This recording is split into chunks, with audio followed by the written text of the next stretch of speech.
Well, as you heard, I was born in Virginia and raised in Michigan, specifically in Battle Creek, Michigan. And if anybody's been to Battle Creek, you probably just drove through it. It's probably most known for cornflakes, which everybody seems to identify with.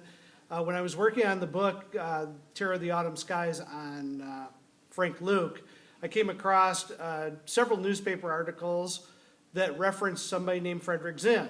And he was doing some research into the last few minutes of Luke's life, interviewing people in France.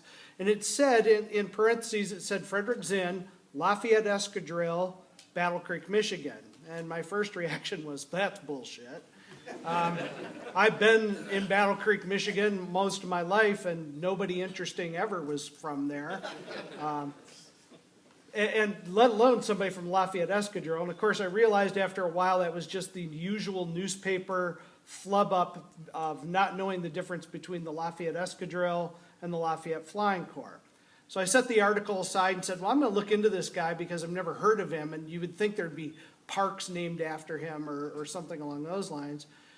My father owned an antique mall in Galesburg, Michigan, and that was where Fred Zinn's from. And so one day when I was visiting my father, I said, I'm going to go to the local library, which is roughly the size of this stage. I walked in, I said, do you have anything on Fredrick Zinn? They said, well, we only have his childhood photo album, which was incredible. It also had things all the way up through the war. So as I went through this, I started realizing, wow, there was a lot more to this story. I started peeling this onion back and really uncovered one of those aviators that we don't talk about much. Because why?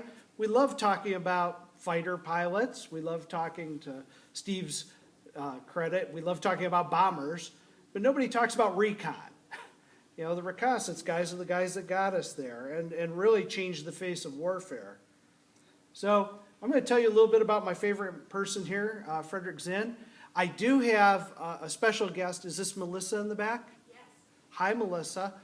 Because we're in the Museum of the Air Force, and I did this presentation at Carl's wonderful chapter meeting that we do in Washington, D.C., and if you're not part of it, you need to be. I thought we'd do something a little bit different, and for the people who've seen this lecture once before, I thought I'd lighten this up a little bit. Melissa, who's one of the wonderful curators here at the museum, has brought Fredrick Zinn's uniform here, and I thought that would be a nice touch. So, Melissa, what I would invite you to do is, if it's possible, to bring it down. And I invite you guys to come up and take a look at while I'm babbling incoherently, especially the guys that are from Washington or, like John's seen this presentation. He's like, yeah, I got it. Let's move on. At least it's some audio visual to break up the monotony. Fredrick Zinn was, and wonderful picture of him on the end. Born in Galesburg, Michigan. If you've never heard of it, don't be really surprised. It's really just a train stop on the way. His father owned a mill company which produced grains for Kellogg's. I know you're all shocked.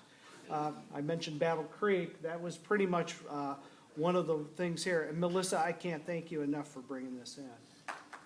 Yes.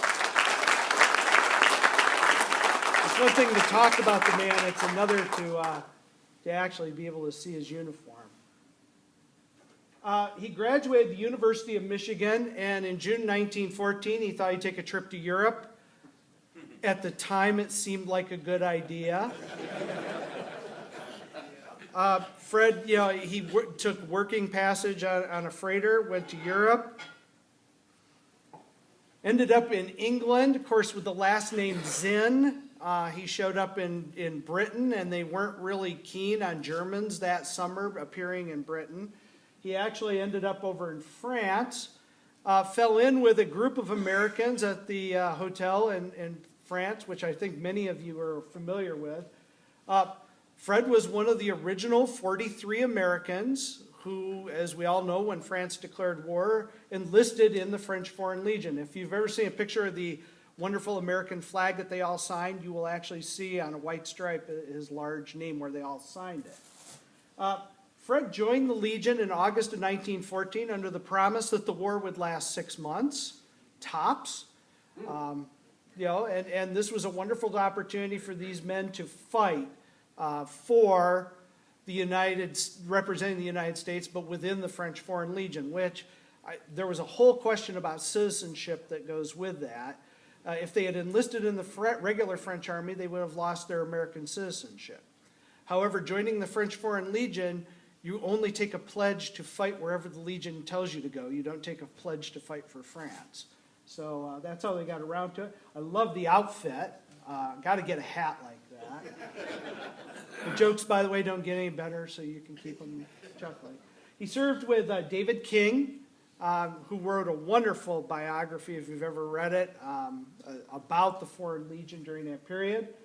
He also served with Paul and Kiffin Rockwell, and my second favorite aviator, Bert Hall, which I was pleased, by the way, to see the footage today, and I certainly hope none of the females in the audience became pregnant because Bert Hall's picture was on the film.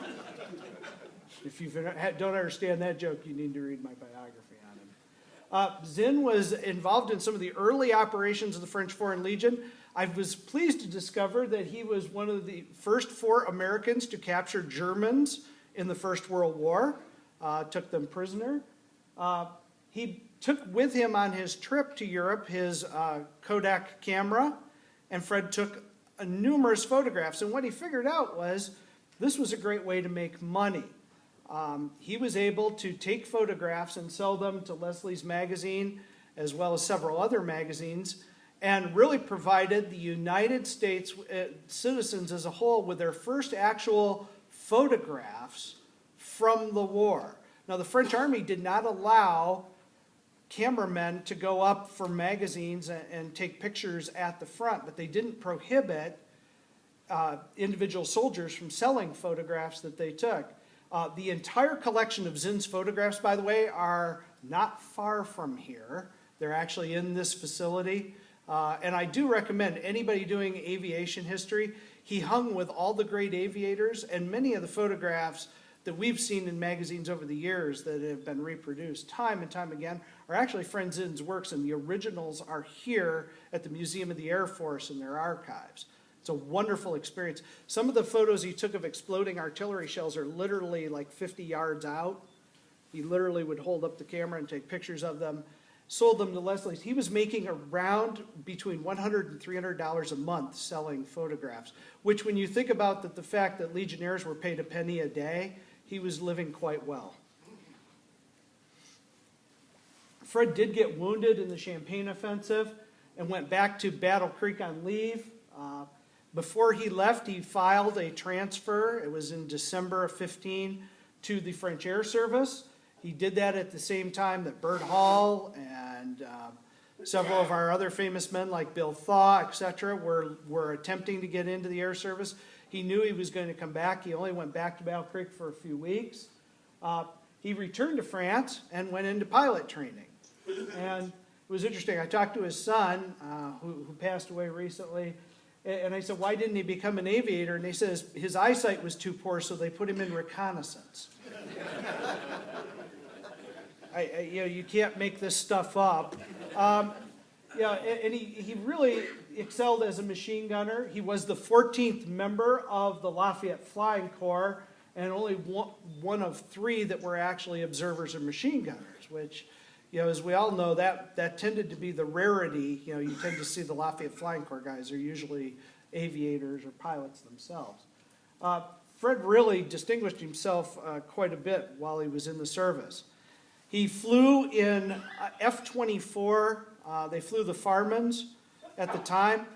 Quite literally, I found one account that he wrote for a newspaper. They had a 6-foot box camera attached to the front of the Farman aircraft that they used to take pictures. So in lieu of the machine gun, they had this giant camera, which had to be just a wonderful aerodynamic element to that aircraft.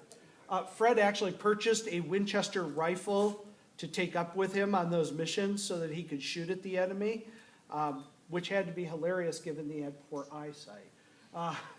But he did win the Croix de Guerre with Palms. He was one of these guys that tended to socialize heavily. If you read a lot of Paul Rockwell's account, you'll find accounts of Fred Zinn going out drinking with the members of Lafayette Escadrille. He was very close to the men of the Lafayette Flying Corps, which was really, when you get down to it, a fraternity of Americans fighting in the French escadrilles. And he stayed very close to those men. And it was really interesting. Fred became America's first aviation or aerial combat photographer. So not only was he the first person, one of the first Americans to capture Germans in World War I, he was our first aerial combat photographer. These are pictures of him, the aviators that he flew with at Sopwith 24.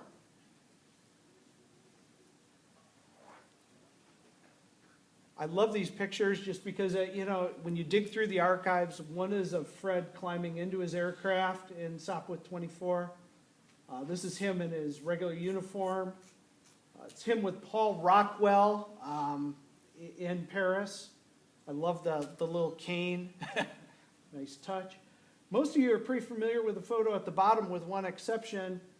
This was in, and again, you have to go to Fred's archives of photos.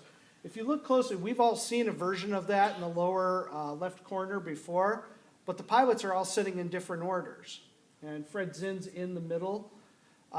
They took several photographs that day and changed the order. So the version you're looking at here is one you probably haven't seen before. The pilots are all sitting in different orders.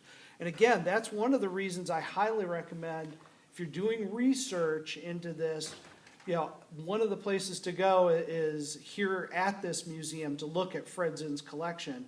A copy of many of these photographs as well are down at Washington and Lee. And Alan Twilley turned me on to Paul Rockwell's collection down there. And I found duplicates of a lot of those photographs, but it was absolutely wonderful. And thank you, Alan. It was a big help. Fred was involved in several crashes of his aircraft. Survived, came through with remarkably few scrapes. You know, you tend to get these interesting pictures, and a lot of times the magazines added their own captions, especially the one in the upper corner here with the wonderful skull with wings. Fred did not fly that aircraft, but you know, it's one of those that they mislabeled. A lot of the photographs that were there simply do not have labels as to who the aviators are. So we've got, obviously I would assume this is his Farman 24 squadron, but we don't know who the aviators are in that photo. At least it's not identified. A lot of times what he would write on the back of the photographs are the boys. You know, he knew who they were, we didn't. Now, and again, I know this is the League of World War I Aviation Historians, so we're going to talk a great deal about, you know, World War I. I will get to some interesting stuff here. Fred was the first person that Billy Mitchell transferred from the French Air Service into his command, mostly because he knew he needed someone to build a school for photo reconnaissance, and Fred actually built the first school for doing that. He ended up essentially placed in command of the personnel section. That was done after the debacle of trying to bring the Lafayette Flying Corps guys in. As we all know, that was a really horrible mess where they transferred the aviators in from the French Air Service in. There was a lot of initial problems. They ruled Bill Thaw, for example, physically unfit to fly, despite the fact he was flying for France at the time. So they brought in Zinn to take over the personnel section and smooth out that issue, which was really incredible. And you get a good picture here of the personnel section. And it had to have been Fred taking the picture because he's not in it. He established the first training school for photography and observation. Fred had been at the front since 1914. He had been flying since 1915. So in 1917, he established our first training school. If you've read Maurer and Maurer's accounts, you'll find there's a whole chapter that Fred Zinn wrote on the school itself. He oversaw the transfer of the Americans into the Air Service, which I think really did save a lot of the problems that we had. We had a lot of experienced aviators that were flying in the Flying Corps that we needed to bring in, and he really smoothed over those issues. He was put in charge of all of the pilot and observer replacements, and that becomes very crucial to him. He determined who went to the front as a replacement pilot, and he did that personally. He made the determination whether that when they were done with the training, whether they were ready to go to the front. So a lot of our best aviators that came out of that war men like Frank Luke, were actually sent to their units because Fred Zinn had picked them as replacements. Now, Fred's a guy who breaks the rules constantly. So during the St. Mihiel offensive, Fred put himself in as a replacement observer, realizing this would be one of the last offensive operations. And I found this bizarre entry in their unit history that Fredrick Zinn flew on a mission just prior to the end of the war with the 135th. Technically, there's no way he should have been doing that. I think he simply wanted to get in one more time in the cockpit. Now, the war ended. And up until this point, to give you some background, Graves Registration Service did not look for missing Americans. And I don't mean just pilots, I mean in general. They did not go looking for them. If bodies were found that were identified as Americans, they would send out a detail to exhume the body or recover it, bring it to an American cemetery. But they didn't look for American missing or American dead. Fred proposed a radical idea, which changed really much of the nature of our military even today. Fred said, look, aviators are different. We knew where they were. We have people that flew with them that day that have accurate reports. We know where aircraft went down. Many times they were buried by the Germans. We can go find them. And this is just it's a very radical departure from how the U.S. military viewed missing aviators. And it's absolutely stunning in many respects. He proposed that he stay behind and go to Berlin, work with the Germans, and find the missing American aviators. There were approximately 200 missing aviators that were known to have gone down behind enemy lines, that were dead. And he said, we can go find them. They gave him a staff of 4 and allowed him to go do it. Now, this is a picture of Fred in 1919 during the period when he was doing his searches. The picture you see over there is Cy Gatton's grave marker. Fred Zinn would literally go out and recreate many times where these aviators had flown from their combat reports. He interviewed their squadron commanders and received new information as to where they were. And he would often find their graves. He would take pictures of the graves to actually send to the families, because they were oftentimes wondering, where is my son or my husband? Where are they? Fred pioneered that type of work.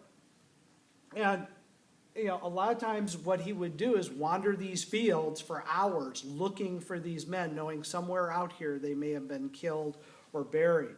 I'm going to give you one story just to give you an idea of the type of work Fred did. Lester Harder, born in Nebraska, was a DH-4, served on a DH-4, flew with the 11th Bombardment Squadron, flew specifically on his final mission with Lieutenant McCrae Stevenson. Their original target was clouded over, so they went after a target in Conflans. They were ambushed by Yasta 12. Lieutenant Herman Becker ambushed their aircraft, shot at them, and set the aircraft on fire. They know that they went down near Jarny, the village of Jarny. The aircraft was on fire. No one saw where the aircraft went down. So Fred went out to look for that. Now, to do that, he met with an intelligence officer who got Becker's original combat report, who said, here's where I think the aircraft went down.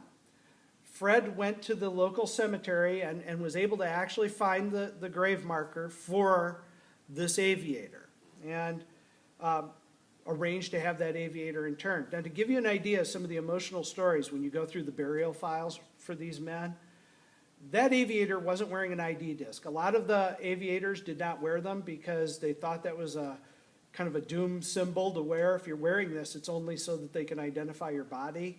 And they thought that was bad luck. In his flaming aircraft, in the last few minutes of this man's life, he scribbled on a piece of paper his last name, crumbled it in his hand, and jumped out of the aircraft. When the Germans found him, they found the wadded up piece of paper in his dead clutch. And that's how they identified the body. And they put it in a glass jar and buried it with his remains in this cemetery so that it could be interred. Now, Fred Zinn oversaw the recovery of his remains, let his family know, and he kept correspondence with almost every missing American aviator's families. Just to give you kind of a side story, which a lot of people don't know, and I talk about it right at the end of the book I did on it. Talk about mother's intuition, how many people believe in that? I'll give you a great story. 1920, Lester's bodies returned to Aurora, big parade, etc. And the mother insisted on seeing the body. Now, bear in mind, he had been buried without a coffin in a grave, had been reinterred into a coffin in an American cemetery, and then brought home in 1920. Can you imagine what the remains may have looked like, for anybody? Plus, he had jumped out of an aircraft. She insisted to see the body. When they opened it up, it wasn't her son. It was a major in the U.S. Marine Corps. In the shipping process, they had switched 3 of the coffins accidentally. And quite literally, they spent 6 months figuring out where his body was before they brought it home. Now, I don't know about anybody else, but if that doesn't make a case for mother's intuition, I don't know what does. Now, Fred actually had a lot of help. He went to Germany, and he found a warehouse where the Germans had collected the remains of many of the American aviators that they shot down. They had never gotten them to the Red Cross and got them shipped home. So he was able to recover their personal effects, including men like Frank Luke. Found their personal effects and arranged for those to be shipped home. He also was in a bar in France and bumped into a fellow German aviator, Ernst Udet, who you see in the photo wearing the suit. Fred helped him celebrate his birthday in the bar, and he said, it'd be really useful for me if I could fly some of these missions and see from the air, maybe if we can spot where the planes went down or spot the graves.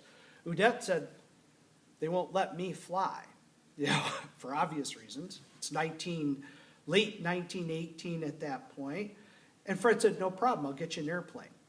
So quite literally, Fred climbed into the cockpit several days with Ernst Udet and refought some of the battles. He also spent considerable time trying to prove some of the victories for Rolufberry.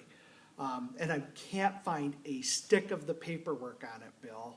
I really wish I could. But he and Udet became very close personal friends. When Udet came to the air show in Ohio, Zinn went down and met with him. A lot of times what you'll see in the files, he literally took pictures of every cross where he found for an American aviator, sent those back to the families. His recovery rate of personal effects and bodies was 195 out of the 200 missing airmen. It's just incredible. On its own, Fred didn't, when my daughter and I were doing the research, we were here waiting to go over to the archives. We were sitting in the lobby, and most of you saw the creed of the United States Air Force there. And the last line of the creed of the Air Force is, I will leave no airman behind. And my daughter was sitting there on the bench underneath the creed, and she goes, so why are we looking into this guy? And I said, this guy embodied that spirit.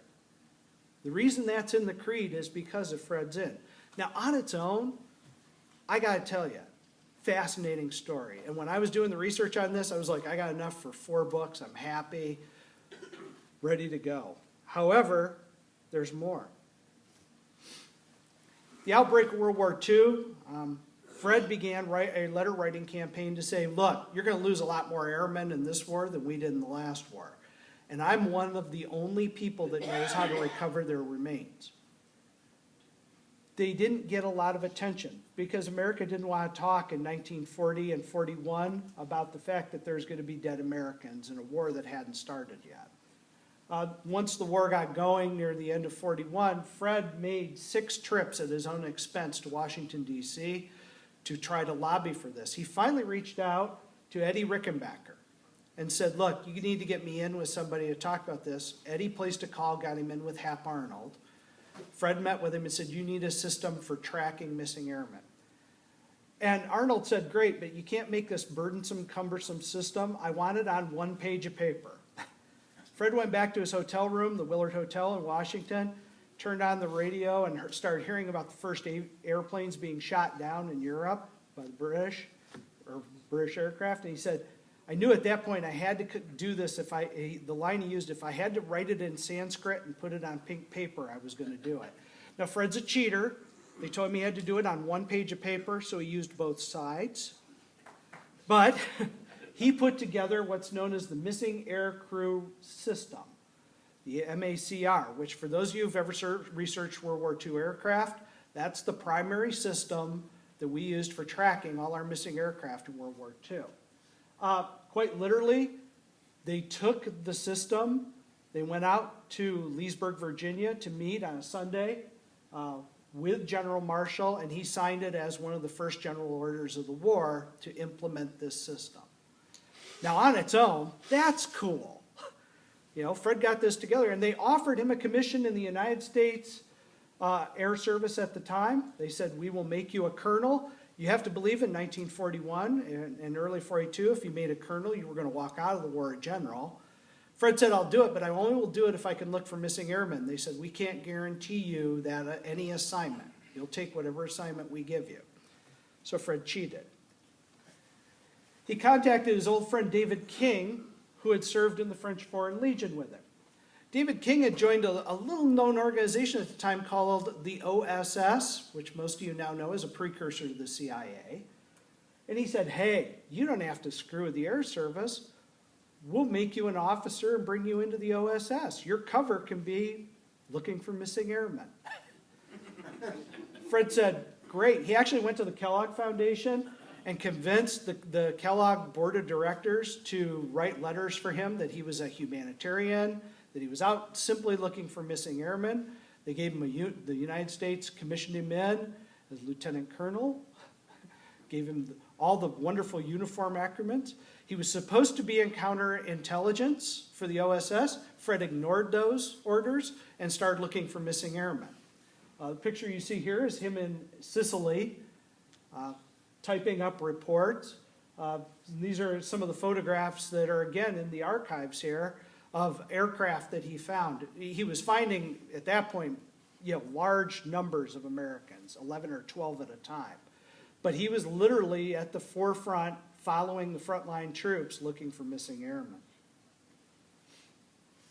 Some wonderful shots of him with an Italian member of the Italian State Police. Fred basically begged, borrowed, and stole anything he could, including translators, jeeps, things along those lines. This is his friend David King. I could do a whole book on David King. David King did some wonderful things in the OSS. Absolutely incredible stuff. But they were basically America's early spies. Now, Fred eventually ran into some problems. The OSS actually wanted him to do some spying. He did it. He wasn't that great at it, to be honest with you. At one point, he and his son were within 90 miles of each other. His son was fighting in Patton's, Third Army, and he was in France doing his work in intelligence. They didn't even know they were that close at the time. Fred came back to Battle Creek, returned to the family business, which had pretty much been run into the ground because he had been spending so much time traveling the world. Rebuilt it a little bit, but more or less moved more towards retirement. He was eventually elected to the Michigan House of Representatives. He ran for the Michigan Senate and lost, which was quite unfortunate. I always looked to Fred Zinn and said, well, so, wow, this guy really, he was there at the forefront of 2 world wars. He served from 1914 to 1919. Most men had gone home at that point. Fred stayed behind to find the missing airmen. And that's incredible. I mean, he went home once when he was wounded, but turned around and went back. He didn't have to do that. The United States wasn't even in the war at that point. When you look at it, we had 86,000 aviators are lost in World War II. The system he put into place brought closure to thousands of families. And he corresponded throughout even with the World War I aviators, he corresponded with their families well into World War II, into his later life. World War II, they ran articles about Fred Zinn in the paper, which, by the way, the OSS hated. He gave interviews to newspapers. Yeah, I'm with the OSS, but I'm looking for missing aviators. You know, you don't tell everybody, I'm a spy, but I'm looking for missing aviator. Fred did that, and it didn't bother him in the least. You know, but he really did. He corresponded with a lot of people, and even after his death in the early 60s, I found letters that had come into him from family members where airplanes have been found in New Guinea, et cetera, and they finally found the missing people, and they said, thank you for all your hard work because of the work he put into place. As a result of the hard work that Zinn did, although JPAC doesn't acknowledge that he contributed anything, but the Joint Accounting Command still exists for the recovery of our missing warriors that have been lost in action. They have stopped the search for World War I aviators and World War I soldiers. If they find them, they'll identify them as best they can. They're focused right now on World War II, Vietnam, and subsequent wars in Korea. That's where they put their efforts at this point. 30,000 of our MIAs, by the way, are completely unrecoverable. They're in places in the world or at the bottom of the ocean where we can't recover their remains. You know, and I think Fred Zinn ultimately, starting in the Great War and going on, really gave us that concept of I will leave no airmen behind. So that's my story about a local hometown person who doesn't have a street named after him, doesn't have a park named after him, but actually had this incredible effect across multiple wars. And a great observer and just a wonderful guy. And I do invite you, I'd like to take, if we could, just 5 minutes to, after we do questions, let people go down and see the uniform, because I'm dying to see it too. That's it. Thank you.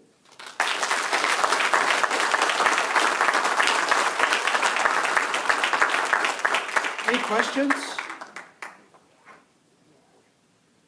Anybody? Yes. Is Battle Creek really that bad? Yeah. This is my friend Greg Hartford. And by the way, I wouldn't be involved in World War I aviation. This guy and I went to high school together, and he used to show me, you gotta look at this book, you gotta look at this book. And we flipped through books and stuff. He got me hooked on this. But yeah, Battle Creek really is that bad. Yeah.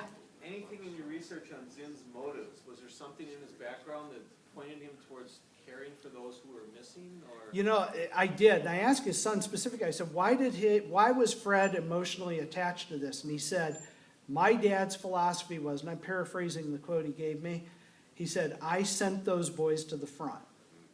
Because he was in charge of the personnel section, he chose those replacement pilots, and he had a very deep commitment. I sent them to the front, and they didn't come back. And he said, I'm looking for my boys. And that to me was just an extraordinary commitment by an extraordinary man. If anybody had deserved to go home in 1919, he had been there and done that.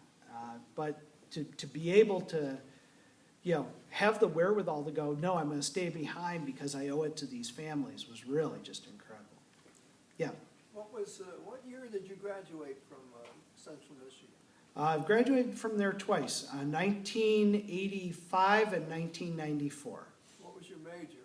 I majored in business. Can't make money doing history. I taught English at Central Michigan. Oh! Yeah, I'll talk to you later. Oh, we'll talk later. I'm a Chippewa deep down.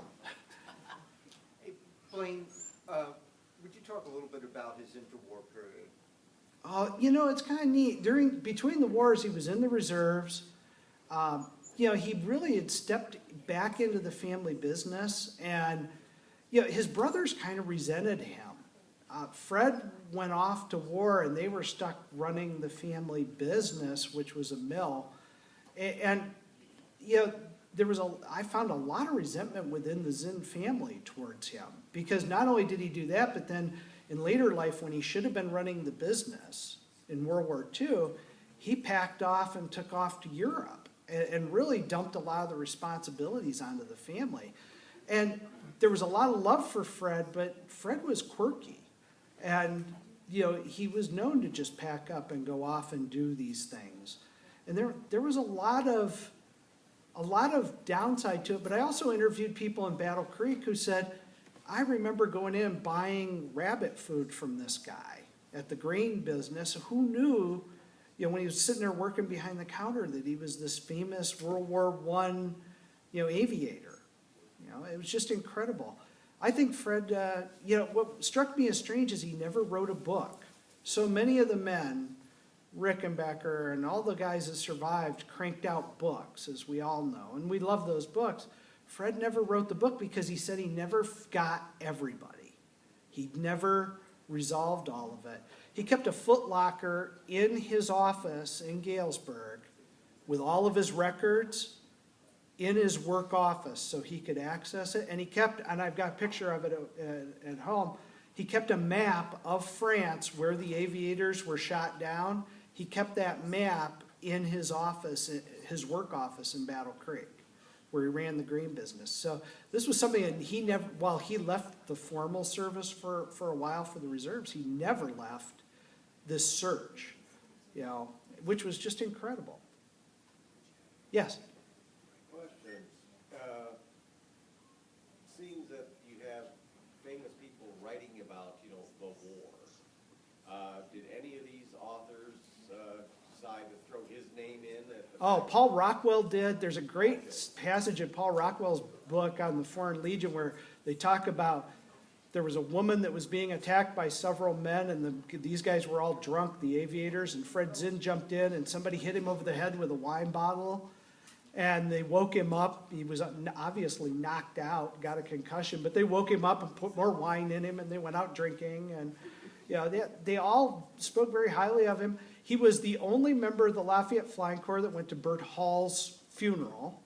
He kept tabs with Bert Hall. He kept tabs with all the aviators. They would literally travel the country. He said, I talked to his son, he said, the aviators would come from Germany and visit the United States, and they would stay with the pilots that flew with the United States, and the same courtesy was exhibited when Americans went back to Germany and France.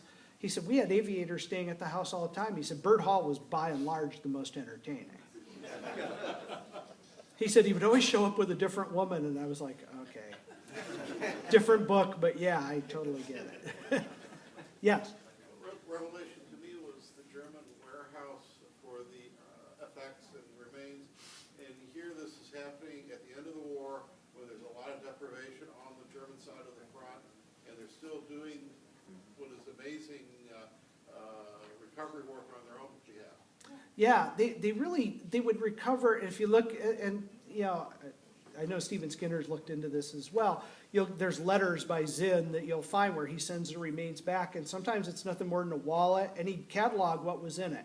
A wallet, 14 francs, a couple of American coins, American ID. Sometimes they would remove the insignia and keep those. They really made an effort to do it, but the whole system broke down in Germany. They just didn't have, they had the stuff, but they didn't get it to the Red Cross to get it out. Fred, when he came across it, was wonderful. And he also, this is killing me, and there's a gentleman here as well, Dieter, you and I have been struggling with this. He got a list from the Germans of all their missing aviators, where they went down, date, location, and the unknowns. He was trying to do a tit for tat, like you help me find the Americans, I'll help you find the Germans. We got only a partial list, still exists here in the archives. But it's a multi-page list. I would love if we could find the rest of it, and I'm still looking, Dieter. If we can get the rest of it, it'd just be a wonderful resource to print in the journal. But we do have at least, I think, 11 pages worth. And unfortunately, the Americans and the British and the French did not want to extend the same courtesy of the Germans. Any other? Yeah. In your wonderful book, you have the letter from Georg von Hanselmann of Yasta 15, who wrote to the parents of someone trying to help figure out where this particular airman went that he shot down. Yeah. And that's very rare. There's very little on von Hanselmann. Well, what I'd recommend. Letters from other German aviators? Absolutely. I had 200 aviators to look at, and I put one at the beginning of each chapter, just so you know. I had to pick a mix that were from various geographies, various disciplines, bombing, recon, fighter, etc. There's two sources that I recommend you go to. One is the one here, this wonderful archives. Go through the Zinn files. You will find things there. The other is to actually go through the burial files at the National Archives. A lot of times what Zinn would do is contact the aviators, make a copy of the letter, a photograph of it, and it's stored in their files. And he would try to track down if the aviators were still alive. Where did you shoot down such and such an aircraft? And try to piece it together. And those burial files, I know everybody goes burial files, it's boring. It's everything they did to try to identify the remains. And it's painful to kind of go through those at the National Archives. Sometimes there's nothing there. The one that I think he was most disappointed with was Victor Chapman. Or no, was it Kiffin Rockwell or Chapman? It was one of the lead aviators. They got into a big argument with Paul Rockwell because he said that wasn't the body, but Zinn had identified it 4 years earlier, before it was reinterred at the memorial. They got into a big argument about, is that really him? They said, no, it's too short. And he's like, you understand, it's a dead body. There's no flesh on it. You know, it's looks shorter. Trust me, it's him. You know, there was a lot on that. And it's interesting because they argued over some of these remains. And there were mistakes made as well when they reinterred these bodies. There were definite mistakes made.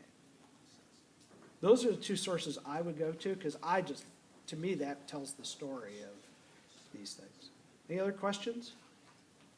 I know we've probably gone over a little bit, but I would recommend, if we can, you know, this is such a rare treat to be in a place to be able to talk about somebody and say, by the way, take a look at his uniform. I would say let's honor the man by saluting the uniform.